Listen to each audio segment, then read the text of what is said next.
So it was about a year ago that it was announced that Glenn Beck would have a show taken off Fox News. And I have to say I've missed Glenn Beck. I'm probably one of the few liberals in America who actually enjoyed watching his show. Now he still does produce content, but I don't listen to AM radio, and I'm not going to pay extra to see him online. It's just not worth it. It's not that it was riveting or that he made valid points. It was just such a circus I couldn't help but watch. Now, if you've ever watched Glenn Beck's show, you can't help but contemplate whether or not he's unstable or insane.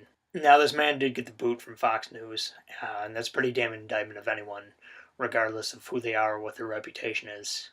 Let alone this guy who actually got good ratings, but wasn't making the company any money because his content was so inflammatory.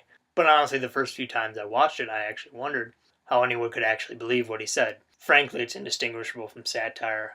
You wouldn't know whether or not he was kidding if you didn't know who he was. But apparently he's serious.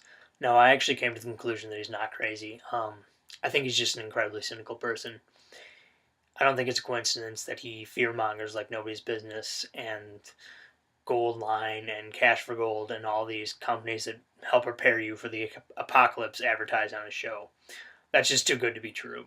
But regardless of whether or not he is crazy, his material certainly is. And I have an excellent story to back that up. For those of you who don't know, Mr. Beck is a member of the Church of Latter-day Saints, or the Mormons as they're known. Now, the town I went to college in has a Mormon temple in it, and every year of college, without fail, I would get approached at least once by a couple Mormons proselytizing. Now, I dealt with them basically the same way everybody else did. I tried to avoid them initially, but they seem to always be successful in getting your attention. So I just try and end the conversation as quickly as possible without being rude. I have given them a couple of fake phone numbers, and I kind of felt guilty about that. But my senior year of college, it was literally 2 days before graduation. I hadn't been approached by any of them yet, but I was writing my senior dissertation, and I was just walking because I was trying to procrastinate. And two of them approached me, and I decided, for the sake of procrastination, that I would actually engage them in conversation. Now, for those of you who never talked to a Mormon, it's a lot like talking to a brick wall. They're just so unshakable in their faith that no reason could ever get through. Not only are they completely isolated in their reasoning, they're so insular in their lives.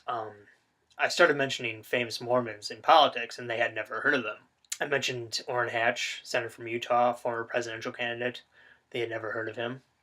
I mentioned Mitt Romney, who at the time was still running for president, hadn't got the nomination yet, obviously. This was about a year ago. But he had ran before. They had never heard of him. I mentioned John Huntsman, who at the time was the ambassador to China. They had never heard of him. I mentioned Harry Reid, the Senate Majority Leader. They had never heard of him. So then I said, Glenn Beck's a Mormon. And all of a sudden this look of panic and terror came on their faces. And after about a second of silence, they immediately changed the subject. So these people had no idea who these high-profile politicians were, even though they shared their faith. But they were aware of a television personality on Fox News, much less frightened by him. Now, either they had been specifically briefed about him, or they had seen his show with their own eyes and were completely bewildered. So I think one of two things is possible. Either these people who practice religion with a history of racism and polygamy are worried that Glenn Beck is going to turn me off, or even these people who are gullible enough to believe in a religion started by a con man that orders them to wear magic underwear know that Glenn Beck is full of shit.